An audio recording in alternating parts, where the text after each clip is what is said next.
Akibat konflik dengan Presiden Soeharto, 5 jenderal ini dan keluarga mereka harus menjalani kehidupan sulit.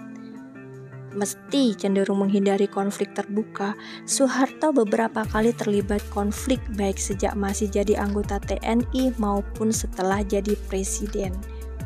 Ada yang selesai dalam waktu sebentar, tapi tak sedikit yang berbuntut panjang.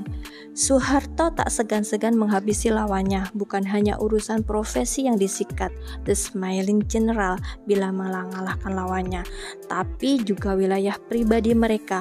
Beberapa jenderal merasakan betul hal itu ketika Soeharto berkuasa. Berikut ini 5 jenderal yang pernah berkonflik dengan Soeharto dan berbuntut panjang ke belakang hingga kehidupan pribadi mereka dipersulit. Number 1. Jenderal Polisi Hoegeng Imam Santoso. Meski hubungan Hoegeng dan Soeharto awalnya baik, keduanya akhirnya berkonflik. Kejujuran dan ketegasan Hoegeng dalam memberantas korupsi, penyelundupan, dan beragam bentuk kejahatan lain mengusik cendana. Saat kasus Sum Kuning muncul akhir 1960-an, Hoegeng tergerak untuk mengusut tuntas. Hoegeng yakin hasil akhir persidangan kasus pemerkosaan pedagang telur bernama Sumarijem oleh beberapa anak pejabat itu penuh rekayasa. Alih-alih memberi keadilan terhadap korban, hakim justru menjadikan Sumarijem tersangka. Hoegeng langsung membentuk sebuah tim, namun belum lagi tim itu mendapat banyak hasil, Soeharto keburu mengambil alih kasus itu. Ketika menerima Hoegeng, Soeharto mengatakan penanganan kasus Sum Kuning diambil alih Kopkamtib. Soeharto benar-benar marah ketika Hoegeng membongkar penyelundupan mobil mewah yang dilakukan pengusaha Robi Djahjadi. Penyelundupan itu, penelusuran Hoegeng terjadi akibat adanya backing dari aparat. Yang mengejutkan Hoegeng adalah ketika dia mau menemui Soeharto di kediamannya untuk memberitahukan si penyelundup mobil akan ditahan.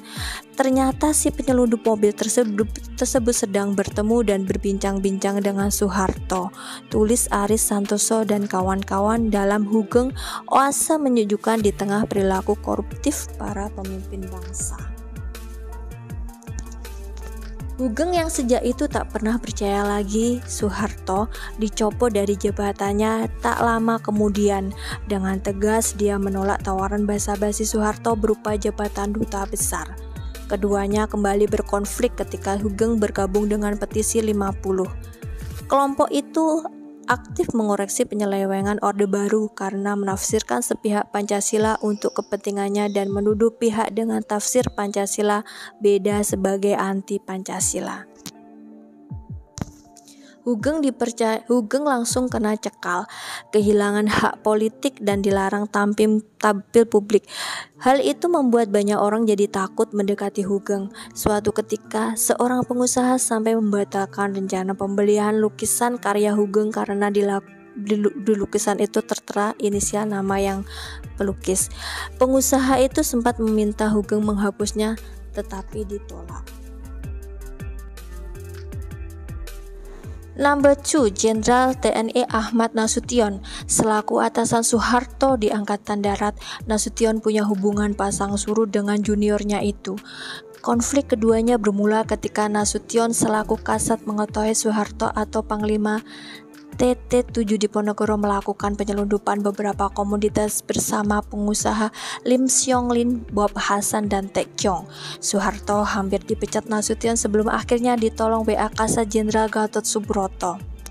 Sikap anti PKI membuat keduanya bersatu. Mulai paruh kedua demokrasi terpimpin, Nasution dan Soeharto bahu-membahu menumpas PKI usai peristiwa G30S, menggulingkan Soekarno dan mendudukkan Soeharto di kursi presiden.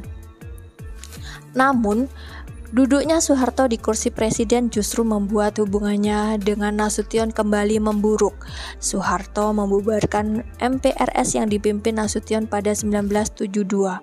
Sewaktu Nasution membuat buku kesan-kesan selama di MPRS, Soeharto memerintahkan aparatnya untuk membakar buku-buku itu beserta gudangnya.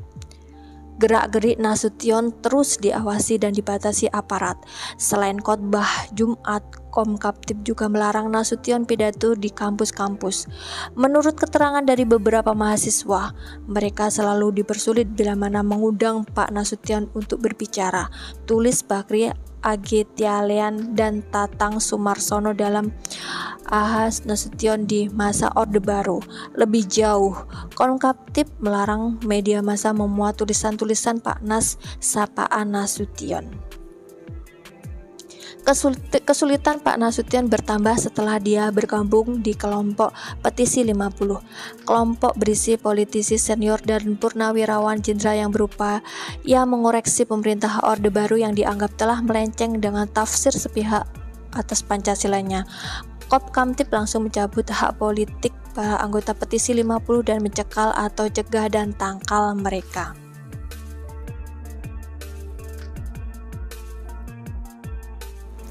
Number 3, Letjen Koko Purnawirawan Ali Sadikin. Konflik Ali dengan Soeharto baru dimulai justru ketika Ali sudah pensiun dari militer maupun pemerintahan. Konflik bermula dari upaya Ali dan beberapa pensiunan jenderal serta politisi senior menggagas pernyataan keprihatinan terhadap pidato Presiden Soeharto pada 1980. Pernyataan korektif kelompok yang kemudian dikenal sebagai Petisi 50 itu membuat Soeharto marah. Lewat Komkaptib atau Komandan Koperasi Keamanan dan Ketertiban yang dipimpin Laksamana Sudomo Junior Ali di AL, Soeharto langsung bertindak. Awalnya Soeharto sempat memerintahkan Sudomo untuk menangkap Ali. Sudomo menolak dan sebagai gantinya dia persona non gratakan atau membunuh secara perdata Ali.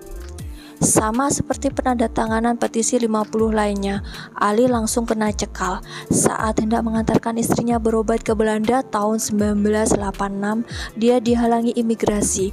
Ali bahkan tak mendapat izin untuk menunaikan ibadah haji. Penguasa juga melarang Ali menghadiri acara-acara kenegaraan atau perayaan hari-hari nasional. Pemerintah bahkan meminta kedutaan asing di Jakarta untuk tak mengundang Ali dalam acara-acara mereka. Yang konyol, Ali tak diizinkan hadir dalam perayaan pembukaan Pekan Raya Jakarta atau PRJ. Mesti acara tahunan ibu kota itu buah gagasan Ali semasa menjabat Gubernur DKI. Di ranah private, Ali mendapat larangan menghadiri resepsi-resepsi yang dihadiri presiden. Akibatnya, Ali dan di dalam pers bertanya, Bang Ali menjawab, orang yang sudah mengundang saya memohon agar undangan yang sudah diberikan dianggap saja tidak ada dan karena itu ia memohon maaf. Number 4, TNI Pranoto Rekso Samudro. Konflik Pranoto dengan Soeharto bermula justru ketika keduanya sedang bersama di pucuk pimpinan tentara Toturun TT 6 Diponegoro. Soeharto sebagai Panglima Divisi menyelewengkan jabatannya dengan melakukan kegiatan ilegal. Menurut Pranoto, sebagaimana dikutip Salim Said dalam Gestapo, PKI Aidit Soekarno dan Soeharto. Penyelewengan Soeharto berupa barter liar, monopoli cengkeh dari Asosiasi Pabrik-Pabrik Rokok Kretek Jawa Tengah atau PPRK, lalu penjualan besi tua atau scrap material yang disponsori oleh orang-orang Tionghoa yang bernama Lim Siong Leong, Oi Tae Kyong dan Bob Hasan. Dalam melakukan kegiatan ilegal itu, Soeharto menggunakan fasilitas seperti truk milik TT7. Mengetahui hal itu, selaku Kepala Staf Pranoto dan Komandan CPM TT Letko Sunaryo langsung menginvestigasinya. Hasil investigasi kemudian dilaporkan Pranoto ke Kasat Jenderal Nasution yang hampir menghadiahi Soeharto dengan pemecatan. Sementara Soeharto menjalani hukuman dengan tugas belajar di Bandung, Pranoto naik menggantikan dirinya sebagai Panglima Diponegoro. Keduanya bertemu kembali di Jakarta setelah Soeharto menjabat Panglima Kostrat dan Pranoto sebagai Asisten 3 atau Personalia Menpangdam Ahmad Yani. Konflik keduanya kembali terjadi menyusul hilangnya Pangdam Ahyani yang diculik di G30S. Pranoto yang ditunjuk Presiden Soekarno menjadi pelaksana harian Angkatan Darat AD yang tak bisa hadapi Presiden karena tak diizinkan Soeharto, sebab Soeharto telah mengambil alihkan pimpinan Angkatan Darat. Saya tidak dapat secara langsung menghadap Presiden atau Pangti dengan tanpa seizin Maijen Soeharto sebagai pengganti pimpinan AD saat itu. Akan tetapi Maijen Soeharto selalu melarang saya untuk menghadap presiden atau Pangti, ujar Pranoto dalam memoir Mayor Jenderal Raden Pranoto Rekso Samudro. Soeharto kemudian mematikan karir Pranoto dengan menjadikan perwira tinggi yang diperbantukan pada Kasat pada Februari 1966. Soeharto benar-benar mematikan Pranoto, karir maupun pribadi, lewat surat perintah penangkapan garing penahanan nomor 37-2-1966 tertanggal 16 Februari 1966. Soeharto menangkap Pranoto. Soeharto menganggap Pranoto terlibat G30S. Bukti yang menjadi dasar penahanan Pranoto adalah sepucuk surat dari Kolonel Latif yang berada dalam persembunyian setelah kegagalan Gestapo, tulis Salim Said. Surat itu didapat Soeharto dari intel yang ditugaskan memburu Latif. Surat itu berisi permintaan perlindungan kepada Pranoto selaku karikatur AD bagi Soeharto. Hal itu menimbulkan kecurigaan bahwa Pranoto simpati kepada gerakan, sebab secara pribadi Latif jauh lebih dulu kenal dan dekat kepada Soeharto ketimbang Pranoto. Akibat surat Latif yang tak pernah diterima dan diketahuinya itu, Pranoto harus mendekam di balik jeruji rutan Blok P mulai Maret 1966. Hampir sebulan di Blok P, Pranoto kemudian menjadi tahanan rumah. Dia kembali masuk bui pada awal 1969 ketika Soeharto mengeluarkan surat perintah penangkapan atau penahanan nomor Prin 212-TP-1-1969. Pranoto menghuni rehab Nirbaya bersama tapol-tapol kelas A lainnya. Number 5. Legend TNI Darsono. Sebagai salah satu panglima andalan Soeharto ketika berupaya menggulingkan Soekarno, Darsono jelas memiliki hubungan manis dengan The Smiling General. Soeharto mengangkat Darsono menjadi Panglima Siliwangi, menggantikan Ibrahim Aji, seorang panglima dengan reputasi anti korupsi dan pendukung Soekarno, sebagai hadiah dari jasa yang telah diberikannya.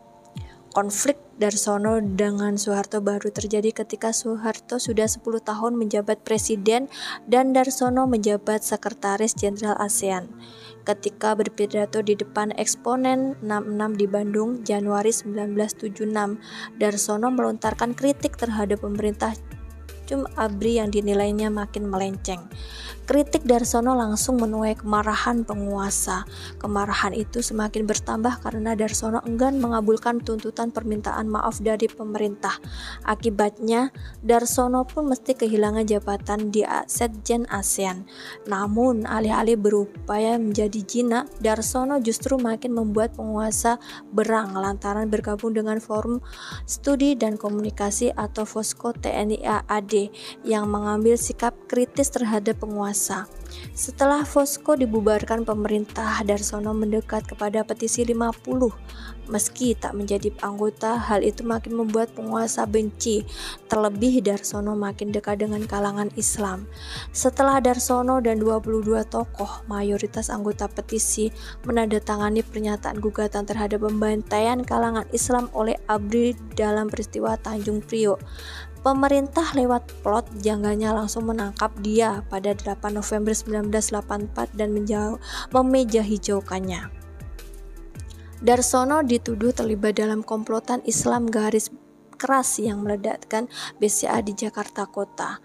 Meski kemudian mendapat pemotongan 3 tahun masa tahanan, Darsono tak pernah mau minta gerasi kepada presiden harus mendekam 6 tahun di LP Cipinang. Begitu bebas tahun 1990, Darsono mengalami pengucilan bagaimana musuh-musuh Orde Baru lainnya.